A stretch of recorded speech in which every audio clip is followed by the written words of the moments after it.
시청자 여러분 안녕하십니까? 시청자 여러분, 오늘 초대석에는 김경재 전 한국자유총연맹 총재님을 모셨습니다.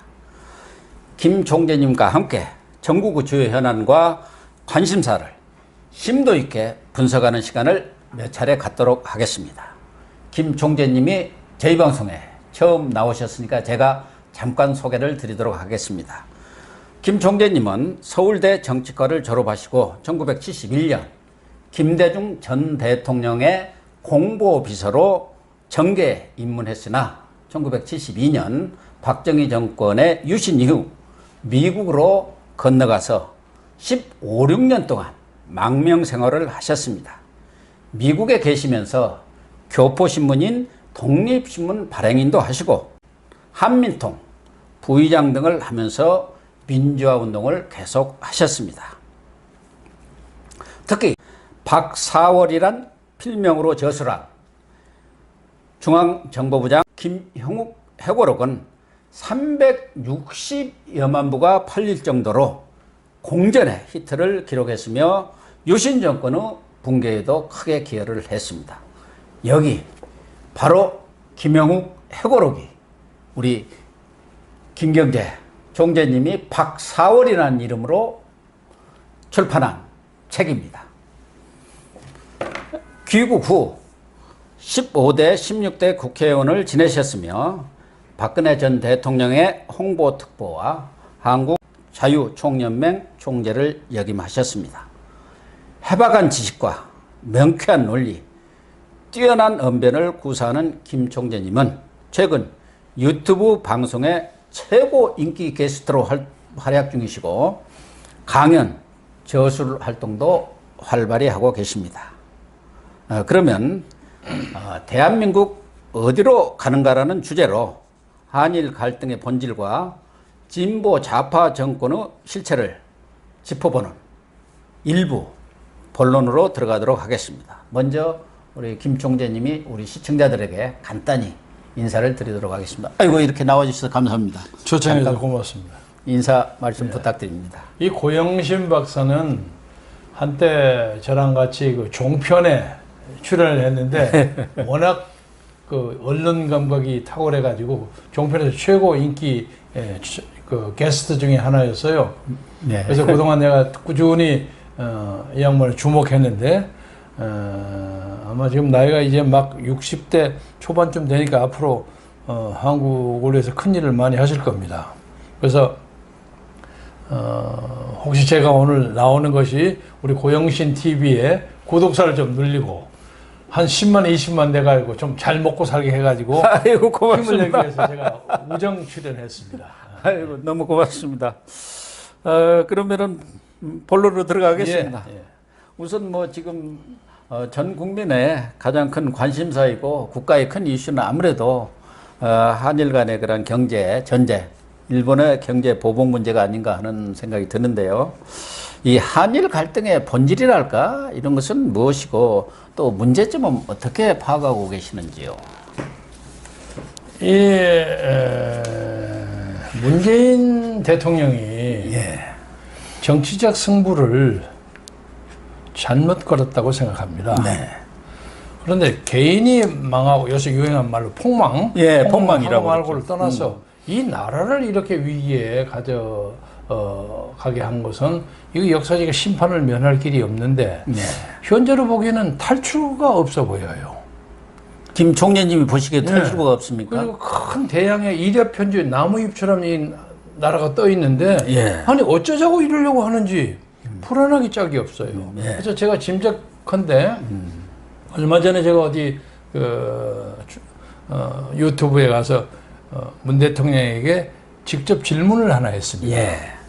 대통령께서는 뭐 대통령이니까 다 경었습니다.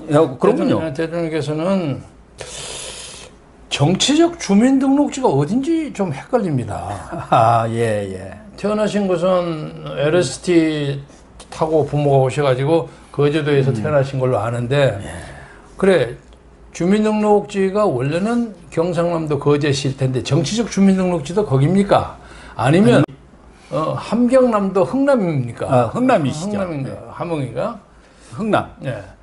그런데 이 애매하게 이걸 좀 밝혀주십시오. 예. 이러고 질문을 했는데 뭐 듣지 않으셨는지 아니면 듣고도 논평할 가치가 없었는지 모르겠으나 아무 말씀이 없었는데 예. 요새 하는 걸 보니까 이 양반이 분명히 함경남도 흥남이 자기의 정치적 주민등록지가 아니냐 하는 느낌을 강하게 갖게 만듭니다. 그래서 그럼 이 양반이 가는 곳이 어디냐? 일본을 상대로 해서 거국적인 어떤 민족운동, 예. 반일 민족운동을 열어가지고 이것으로서 남북 공동이 이 문제에 대처함으로써 민족적 일체감을 고양시키고 이게 상당히 종족주의적입니다. 참은. 그래가지고 정치적으로뿐만 아니라 경제적으로도 통합을 하면 나라가 통합되는 거 아닙니까? 그래서 경제공동체라는 거, 평화경제라는 것에 많이 퍼주겠다는 건데 이게 지금 국가의 재정 능력이 너무 차이가 많아서 이거 상호 교호적으로, 상호 보완적으로 할 수가 없는 겁니다. 우리가 50%는 일보지 안 됩니다. 일방적으로, 일방적으로 갖다 주는 건데. 그래서 예를 들자면 어떤 생각도 가능하냐면 요새 독도가 문제 아닙니까? 독도가 1904년에 노일전쟁 때 이게 클로즈업이 됐어요. 그로부터 10년 전 1894년에 일본이 청일전쟁을 해서 이겨갖고 큰 소리를 꽝꽝 치게 됐는데 러시아가 좀 돈 버으니까 야, 니 뭐냐 하고 싸움이 붙었어요. 그래서 당시에 흑해에 있었던 발틱 함대. 발틱 함대. 그 세계 무적의 러시아 함대가 일본을 쳐부시기 위해서 원정에 나섰습니다. 원정에 나섰는데 일본 사람들이 꽤가 많잖아요. 자기들하고 교류가 있는 영국에를 가서 영국 정부가 싹 붙어가지고 그 배가 스웨즈 운하를 통과하지 못하게 해달라고 안달복달을 해가지고 통과를 안 시켰어요. 그래가지고 잔꾀를 부리는 일본 사람은 못 당하죠. 영국이 뭐라고 했냐면 스웨즈운에 요새 지금 수리 중에서 배가 지나가지 못한다. 이게 명분입니다. 그래서 이 사람들이 저기 희망봉, 맞아요. 남미 바스코다마가 있는 거기까지 사우스 아프리카에 돌았어요. 돌으니까 쭉 오는데 거의 대부분이 그 영연방 시야에서 도중에서 물을 공급을 못 받는 거야. 그랬군요. 그래가고 그냥 기진맥진 와가지고 요 돌아서 인도양으로 해서 올라왔을 거 아닙니까? 마다카스카르 있죠. 그 뭐 종의 진화의 그 보물이 마다카스카르에 와서 간신히 물을 공급받았어요. 그러니까 그냥 천하의 러시아 함대 사병들이 다 뻗었어요. 그러기 상태로 빠졌겠네요. 물이 없어서. 그래가지고 인도양을 건너오는 동안에도 그냥 기진맥진한 거예요. 그래가지고 딱 이제 대한해협으로 들어왔는데 일본이 다 겨누고 있었다. 그때 독도를 중심으로 겨눈 거예요. 그래서 독도가 일본에게 탁 눈에 띈 겁니다. 그런데 거기다가 어떤 진을 쳤냐면 그 사람이 또 우리 걸 또 이용해 보죠. 충무공 이수진이 하그진을 탁 펼쳤어요. 이렇게 탁 했다 싹 도니까 쫙 쓰는 거. 그걸 해가지고 천하무적의 러시아 함대를 일거에 뭐 몰살을 시켜버렸어요. 그러니까 제가 확실히 기억은 없지만 뭐 80몇 척의 배가 출장됐고 아주 그냥 뭐 괴멸됐죠. 꽁지 빠져나고 올라디보스로 도망을 가서 그래서 노일전쟁을 이겼어요. 그래서 야, 이 독도가 중요하구나 이렇게 생각합니다. 그래서 지금 이제 독도를 아마 독도 가지고 저는 상당히 불행한 일이 벌어지지 않을까 하고 걱정을 하는데 이럴 경우가 있다면 아마 문재인은 북한하고 같이 독도를 지키겠다고 또 나올 수도 있습니다. 그러면 내감년이 남북한 주민들은 야, 독도를 지키기 위해서 일본하고 싸움한다 하면 민족주의 감정이 확 돋아나잖아요. 그러면 이것을 어떻게 해결할 것인가?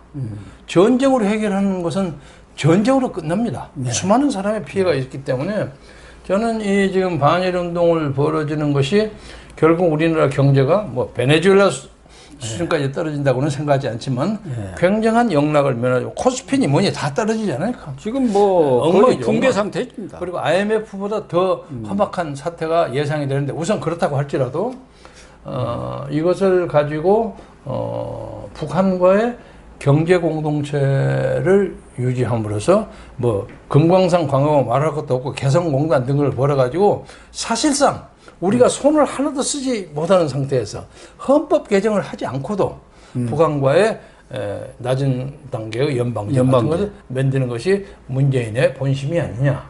난 그렇게 의심합니다. 그렇게까지 보십니까? 지금 대부분은 이런 그 반일 감정을 이렇게 부추기고 반일과 친일 프레임으로 만드는 것은 내년 선거를 겨냥한 것 아니겠느냐. 그런 정도로 일반 국민들은 생각하시는데 김종재님은 그것을 넘어서 훨씬 더 말하자면은 큰 목표와 프레임을 가지고 청사진을 가지고 지금 접근하고 있다 이렇게 보시는 거 아닙니까? 내년 선거는 나중에 또 나오겠지만 내년 선거는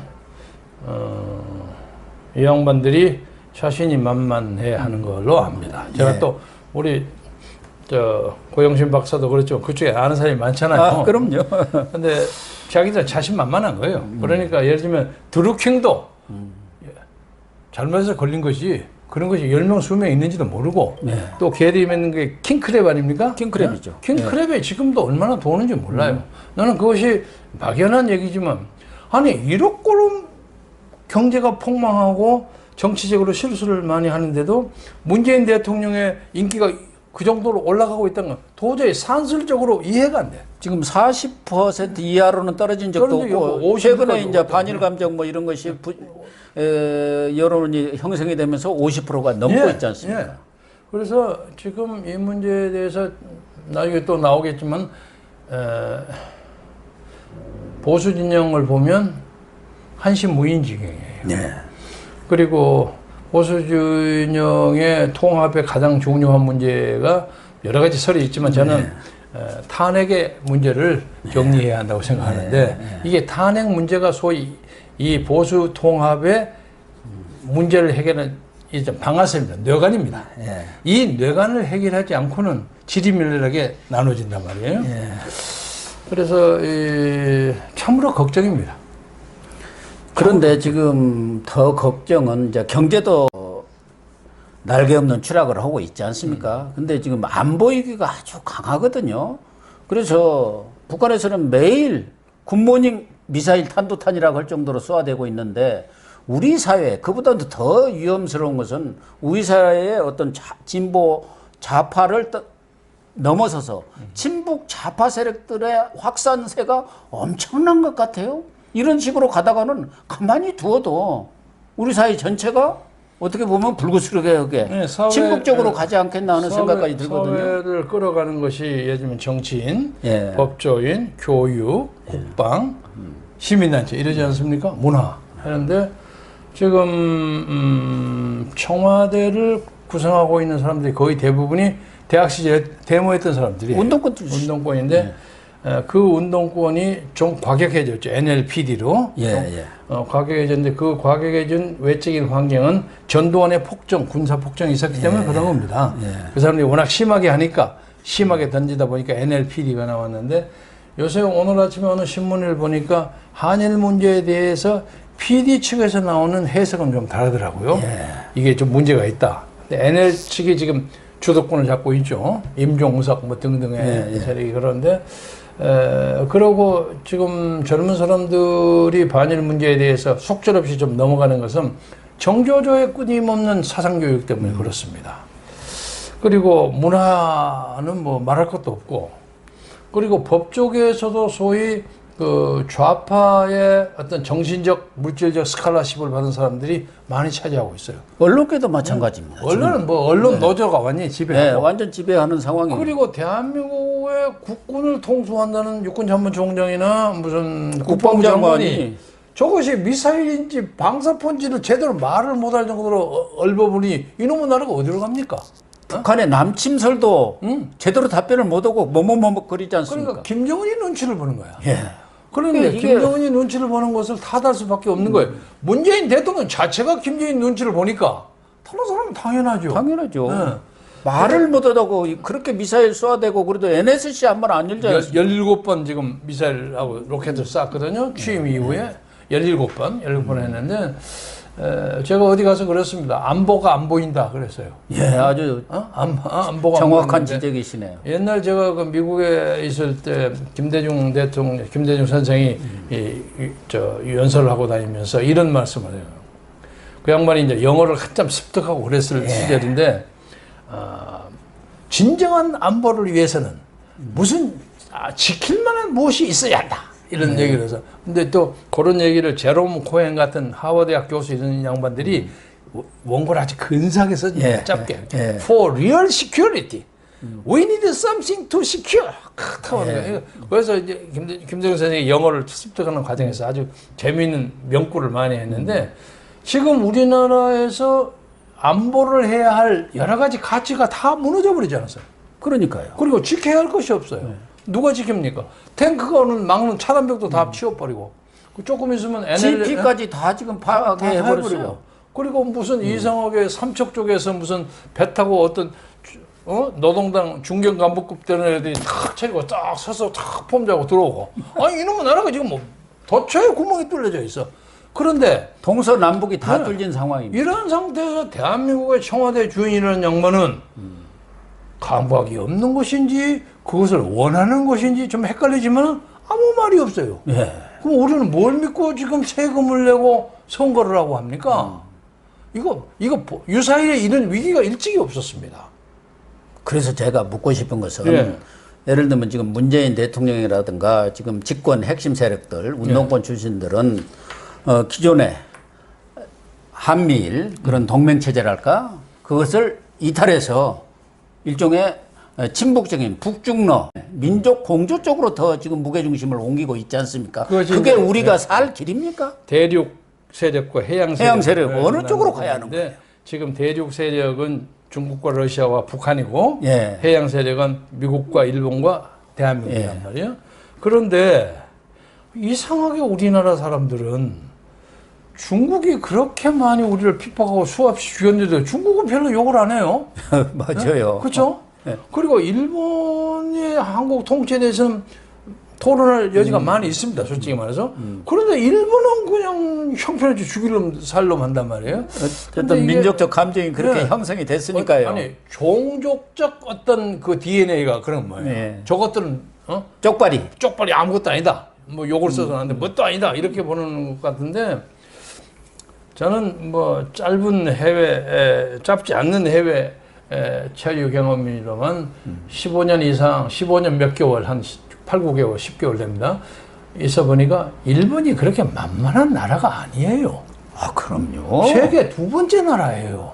일본을 우습게 하는 나라는 세계에서 대한민국밖에 없습니다. 대한민국밖에 없어요. 저 남미 같은 데 가도요. 샤프네라고 하지 않습니까?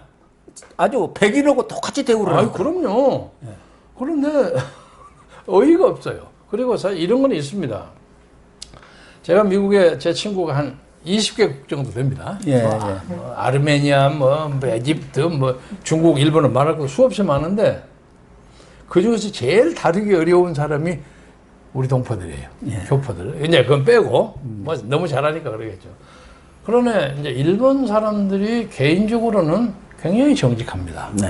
나라로서는 개판이었죠. 개판이었는데 그러나 그런 개판이 있던 나라와 우리가 36년 그 전에 뭐 임진왜란부터 정유재란까지 해가지고 수많은 악감을 많이 가지고 왔는데 이제 1965년, 2005년 만에 이렇게 국교 정상화를 시키는 일이 있어서 그 여러 가지 고민이 있지 않았습니까? 이승만, 장면 그게 와가지고 이제 박정희까지 왔는데 그때 그 청구권 자금이 사람들이 잘 실감을 못 하는데 3억하고 무슨 2억에서 5억이 유상원조 2억 5억인데 엄청난 돈입니다. 그 돈이. 그때 일본이 보유하고 있는 외화 보유고의 뭐 25%가 30%를 주었다고 하더라고요. 엄청난 돈입니다. 그런데 그거 가지고 어떻든 간에 우리가 어떻든 이만큼 나라를 만들었는데 그 후에 이제 후유증이 생겨갖고 시끌벅적해갖고 40년 후에 다시 한번 따져갖고 배상이냐 보상이냐 이런 문제를 나와가지고 이제 그 문제 절대 얘기 안 한다 해서 또 대통령, 국무총리 그리고 민정수석 다 사인을 했는데 이게 또 다른 정권에서 사인한 거라면 뭐라 자기들 선조들이 사인한 걸 가지고 이렇게 무시하면 됩니까? 문재인은 그 당사자의 한 사람이야. 이 얼굴에 두껍을 가지고 어떻게 그렇게 삽니까? 그 일본 애들이 우리를 무시하는 것도 어떤 의미에서는 이해가요. 우리나라가 이제는 돈 가지고 중국 같은 데는 배상 그런 얘기 안 하지 않습니까?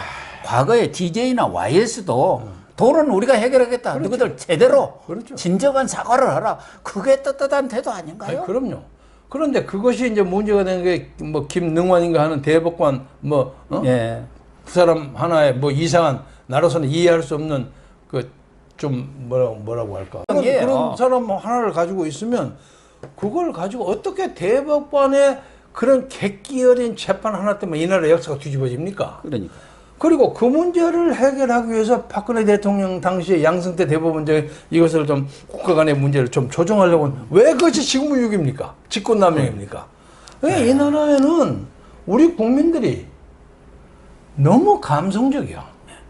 아니 그러니까 그런 대법원의 그런 행동도 미국 같은 경우는 사법 자제 원칙이라는 게 있지 않습니까? 국익과 관련된 경우에는 사법적인 판단을 신중하게 하도록 하는 그 자제의 원칙이 있기 때문에 이런 한일 관계를 파탄으로 가려는 그러한 그 판결에 대해서 대법원에서 좀 신중하게 하자 해가지고 정부하고 물밑 그런 협의를 한 거 아니겠어요? 당연하죠. 나는 양승태 그냥 뭐 아마 동상 쓸 겁니다.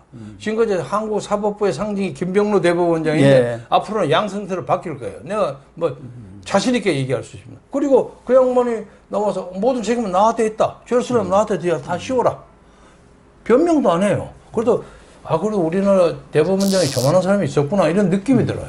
그리고 후임 대법원장이 그런 얘기가 되면 청와대 가서 가까이 이러면 사법부가 엉망이 됩니다. 이거 안 됩니다. 그렇게 얘기해 주는 사람 하나가 없어요, 이 나라가. 그러니까요. 부끄러운 나라예요. 미국 같은 데는 트럼프가 그렇게 설쳐도 매티스 국방이라든가 끄떡도 안 하잖아요. 그런 사람들이 또 그 듣고 다 얘기를 하잖아요. 자기 얘기는 자기 다 하고. 그래서 어쨌든 왜 문재인 대통령이 뭐 요새 흔한 얘기로 기승전 북한 김정은인데 김정은에 대한 구애가 그토록 병적일까? 그래서 내가 정치적 주민등록이 한병남들하고 저는 그게 의문이에요. 어떻게 보세요? DNA가 그런 모양이에요. 아니 거제에서 나가고 거제에서 컸는데 부친이 뭐 그런 어떤 영향을 받았나요? 뭐 그런 설도 있습니다만 저는 믿지는 않습니다만 이런 건 있었을 거예요. LST를 타고 거제도 포로수용소에서 한 1, 2년 몇 년 살았겠죠. 거기서 태어난 걸로 알고 있는데 그 가족 자체가 피난민이지 않습니까? 그래서 이 한국의 정상적인 가족이 가질 만한 그런 분위기가 없었을 거예요. 항상 주변 가상자리에 사는 이런 걸로 소외감 같은 걸 느꼈습니다. 나는 그걸 충분히 이해합니다. 충분히 이해합니다. 그렇지만은 그렇게 어떻든 간에 자유를 찾아서 왔기 때문에 여기서 뿌리 박아가지고 수많은 월남 사람들이 와서 다 대한민국의 정체성을 지키면서 살지 않습니까? 왜 거기에다 노래를 부르고 그쪽을 하면 차라리 그쪽에 가서 살지. 그렇잖아요. 여기 앉아서 무슨 통일을 한다, 뭘 한다고 열면 여기에 있는 5천만의 사람은 누구를 믿고 합니까? 나는 감히 얘기하자면 문재인 대통령을 찍었던 사람들도 상당히 후회하는 사람이 많으리라고 생각합니다. 지금 실제로 주변에서 보면은 이거 잘못 찍었다. 설마 문재인 대통령이 저렇게까지 변을이라는 것은 애세상도 못했다는 사람들이 꽤 많습니다. 근데 결과적으로 보면은 아까도 해양 세력이냐 우리가 대륙 세력이냐 어느 쪽에 설 것이냐의 지금 선택의 문제인데 우리는 이미 해양 세력에 선 겁니다. 그러니까 한미일 그런 동맹 체제를 통해서 그 삼각축을 통해서 우리 경제가 이렇게 발전해 온 것 아니겠습니까? 그리고 그 거기 안보 속에서 하나 붙이고 싶은 것은 누가 그럴 거예요. 아니 아무렴 우리가 일본어가 그렇게 손잡고 진짜로 할 수가 있어? 이렇게 손을 잡아야 되는 거 아닙니까? 건데 결론적으로 제가 예를 하나 들게요. 미국과 일본은 원자탄을 던지면서 싸맸던 사람들이에요. 맞아요. 쉽게 말해서 원자탄을 내고 수십만이 죽은 나라야. 그래도 외교라는 건 실력이야, 실력. 근데 옛날 생각을 하고 앉아있는 이게 정치적 석기 시대에 사는 사람들이요. 깨지를 못한 사람. 우리나라 사람들 반성해야 돼요. 우리 국민. 말씀입니다. 정말 반성. 아니 생각해보세요. 일본과 미국이 얼마나 그 원수지간입니까? 원자탄을 가지고 때려버린 사람이고. 가미까지 가서 하와이에 가서 그냥 군함 굴뚝으로 들어가 버려. 이렇게 적극적으로 사는 사람도 손잡고 살잖아요. 그런데 옛날 물론 36년간의 그 피어린 일본 식민지 통치 동안의 고난과 참극을 이해하지 못하는 건 아니지만 그러나 외교는 실력이야. 당연히 무슨 실립적으로 가야죠. 외교관 앉아서 도덕적인 거에 노노 예. 맹장 읽고 앉는 그런 어리석은 사고 방식을 하는 이 나라는 골로 갈 수밖에 없는 거예요. 그게 정신 맹성을 해야 합니다. 그리고 특히 이 야당이라는 사람들이 이 시국의 위험함을 생각하지 못하고 천년이 하루같이 뭐 친박이니 반박이니 뭐 어찌고 뭐 작은 정당까지 이루고 앉아 있으니 참 한심하다. 북한의 김정은이가 뭐 우습게 보일 거예요. 저것들 하는 거 봐라. 예. 그럴 겁니다. 부끄러워요, 부끄러워. 네, 우리 김경재 총재님, 우리나라가 어디로 가야 할지에 대해서 정말 절규하는 목소리로 말씀을 해 주셨습니다. 1부는 여기서 마치고요. 다시 조금 있다가 2부를 시작하도록 하겠습니다.